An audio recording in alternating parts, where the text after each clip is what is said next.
Everyone, my name is Siti Nurfuda binti Abdullah. I'm going to present you the criteria of site zoning and planning to maintain sustainable planning. The introduction. What is site zoning?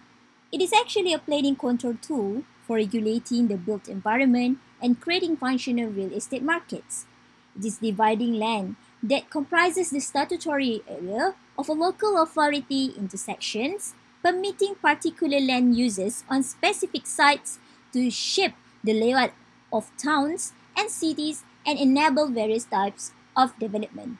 Zoning is equal for a tool for land use planning.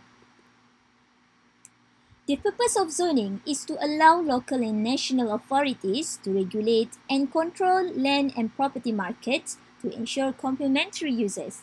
It is providing the opportunity to stimulate or slow down development in specific areas. Zoning also being used to prevent new development from interfering the existing residents or businesses and to preserve the character of community.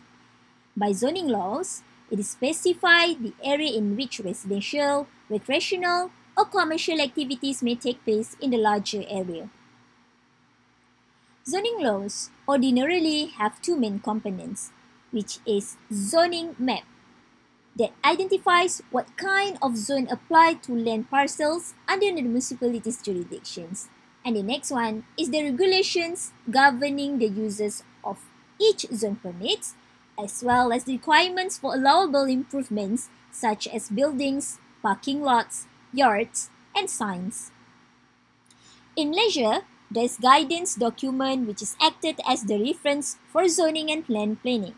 Department of Environment has developed the first edition in 1976 as guidance to industries when selecting sites from setting up manufacturing or industrial activity.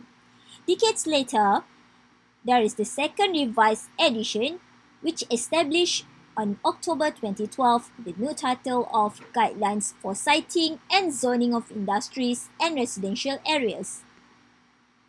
There are a few principles of zoning, which are arrangement of zone, existing towns, boundaries, flexibilities, and new towns. Here is the example of how character of district look like.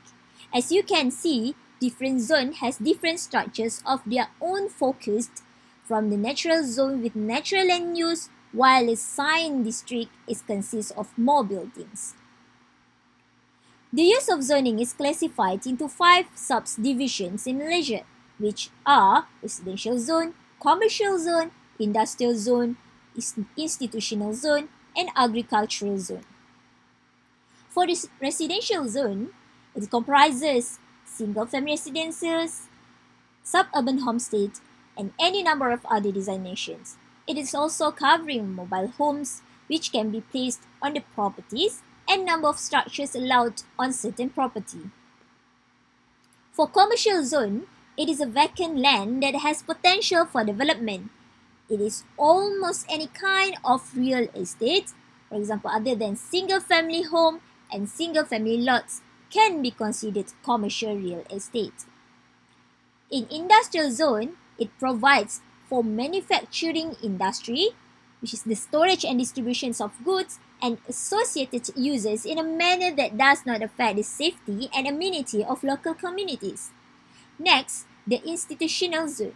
It is a training center for public school, separate school, private school, university, or community college. The last one is the agricultural zone. It refers to designations made by local jurisdictions that are intended to protect farmland and the farming activities from incompatible non-farm users. It's specialized form of zoning used by the communities that seek to preserve the agricultural base. Distribution of area for different zones in normal town is also taken by location based on the percentage. As you can see, the largest portion goes to residential zone, with 40% to 50% compared to the other zone types. There are many criteria in considerations of zoning. For example, regulations of the kinds of activities focused, which will be acceptable on particular lots, such as open space, residential, agricultural, commercial, or industrial. Next, the densities at which those activities can be performed, from low-density housing such as single-family homes to high-density such as high-rise apartment buildings. The third one is the height of the buildings. Number 4, the amount of space structures may occupy. Number 5, the locations of building on the lot setbacks. And the next one is the proportions of the types of space on a lot, such as how much landscape space, traffic lanes, impervious surface, and parking must be provided. Zoning type is also classified based on 4 different structures, which are Euclidean zone, which is either Standard 1 or Euclidean 2. Performance zone, which is known as effect-based planning, the incentive zone, or the reward-based system, and the design-based zone. For the standard Euclidean, it is known as the building block zoning. It characterized by segregation of the land users into specified geographic districts and dimensional standards stipulating limitations on the magnitudes of development activity that is allowed to take place on lots within each type of districts. For example, residential districts typically disallow commercial or industrial users. The standard Euclidean also has dimensional standards which apply to any structures built on lots within each zoning districts and typically take the form of setbacks, height limits, minimum lot sizes, lot coverage limits, and other limitations on the building envelope. In Euclidean 2 zoning, it uses traditional Euclidean zoning classification such as industrial, commercial, multi-family residential, and etc., but places them in a hierarchical order, in nesting one zoning class within another similar. For example, multifamily is not only permitted in higher order multifamily zoning districts, but also permitted in high order commercial and industrial zoning districts as well. Second one is the performance zoning. It utilizes a point-based system whereby a property developer can apply credit toward meeting established zoning goals through selecting from a menu or compliance options. For example, the mitigations of environmental impacts, providing public amenities, building affordable housing units, and so on. The criteria of performance zonings include development flexibility, objective standards and administration, more accountability. However, it is also be extremely difficult to implement, more expensive to comply with, require high level of discretionary activity, does not regulate development form. The third one is the incentive zoning. It provides a reward-based system to encourage development that meets established urban development goals.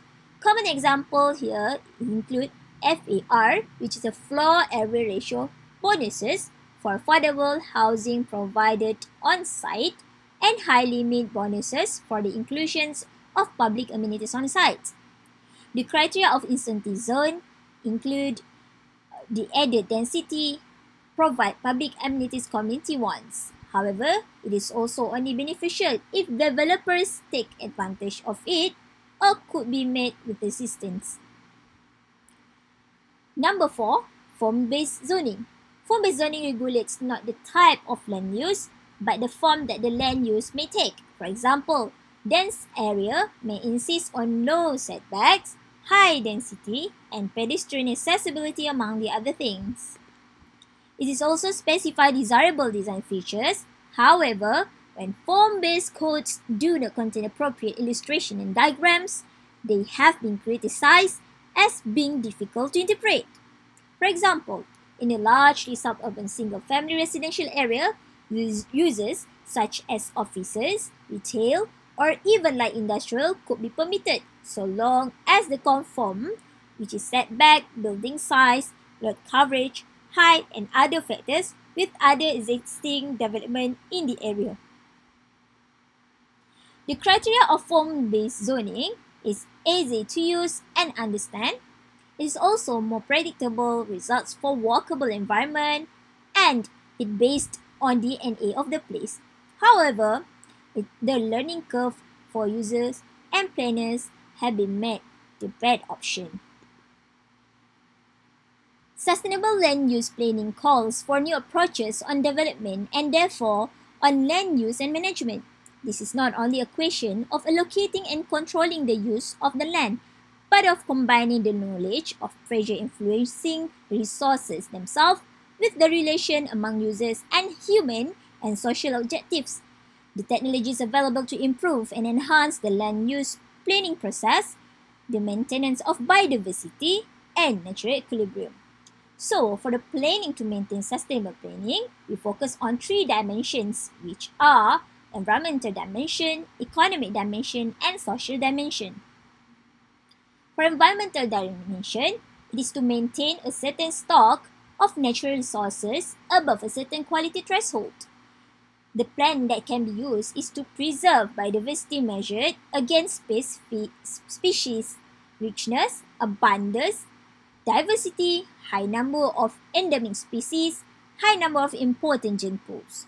It is also needs to increase rates of irreversible resource depletion.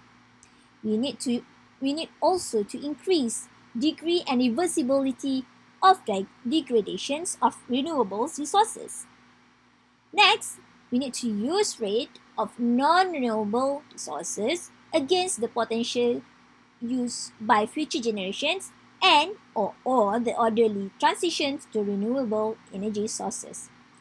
Last one, and it is more important to reduce adverse global impacts. The next planning is by using the economic dimensions through steady, continuous stream of income at different levels from individual households, communities, and countries. Next, we need to increase food availability, real income, and cash. The next plan is to increase the maintenance of productivity in the face of stress or shocks like human health, natural disasters, economic conjuncture, social conflicts. 4. The real benefits derived from the land management. The next plan is the efficiency of investment through cost or benefit analysis. Next is to focus the maintenance of a given level of expenditure over time. The third, social dimension. Social dimension can be planned by equitable access to resources, equitable access to information and services, protection of acquired rights, distributions of wealth derived from land use and management, active participation of all stakeholders in policy and law development, governmental and local accountability for resource use and good management, respect for and valuing indigenous knowledge, local diversity and rural populations' livelihood strategies, room for social and cultural evolution without abrupt disruption, and the last one is by fulfilling people's cultural and spiritual needs. Strategic Action Program is critical measure for implementing priority actions at both national and local levels. So we'll look into Strategic Action Program that can be implemented in the plan of maintaining the sustainable planning. First one is to evaluate trends. Second one is to assess causes and implications. Next, to provide a cost estimate for investment. And also to establish a framework for monitoring and evaluating.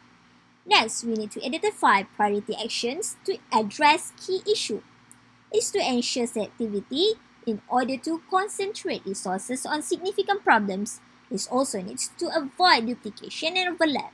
Last one, it emphasizes adaptive and cost-effective solution through adaptation and or improvement of existing technology to specific tasks. In conclusion, sustainable land use planning is a process that aims to integrate ecological with socio-economic and political with the ethical principles in the management of land for productive and other functions to achieve intra- and intergenerational equity with the zoning as a tool.